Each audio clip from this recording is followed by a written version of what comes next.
I'm going back to my roots. Another day, another door, another high, another low.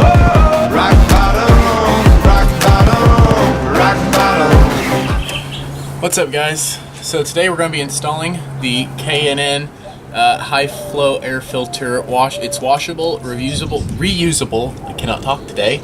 And it is considered a performance designed to increase horsepower and acceleration.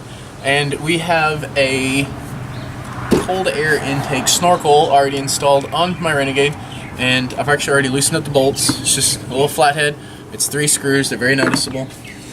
So we're going to gently take this off. Ooh, there's a lot of dust from my little trip to Moab. I don't even want to know how dirty this factory one is. Not too horribly bad. It's pretty dirty though. So we're just gonna get that.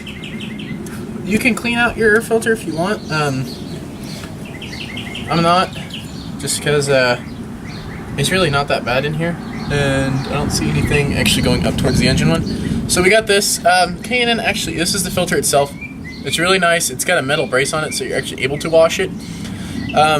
It's actually already pre-greased, and I'm assuming K&N actually has a lot of products out there for these filters that you need to use to clean the filter to get it properly done. I would definitely recommend buying those. I didn't realize this pole's in front of my face. So we're gonna get this installed. I'm gonna actually get the products, and when I actually do my first cleaning over this, I will do a video over the cleaning and how to properly clean it. Hopefully none of y'all will actually beat me to that, because I'm installing this by the time you're watching this. I'm probably actually gonna have several miles on this thing already, and it's just gonna sit in place like so. Put the filter cap back on, or top, not cap. Screw this back down.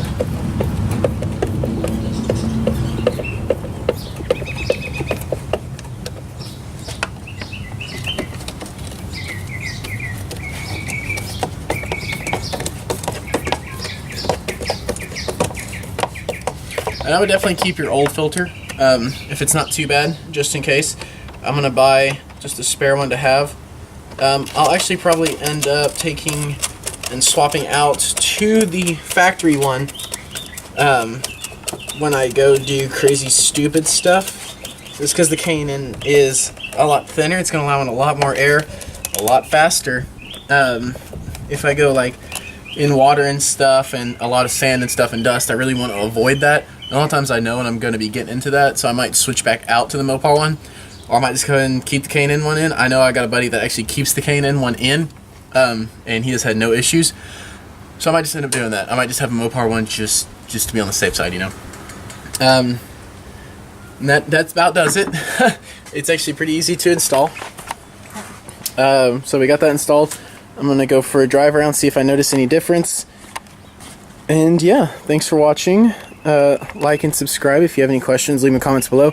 I'll be dropping links to the filter and to the Aero Snorkel. It's from Avid Essentials. And yeah, hope you enjoyed.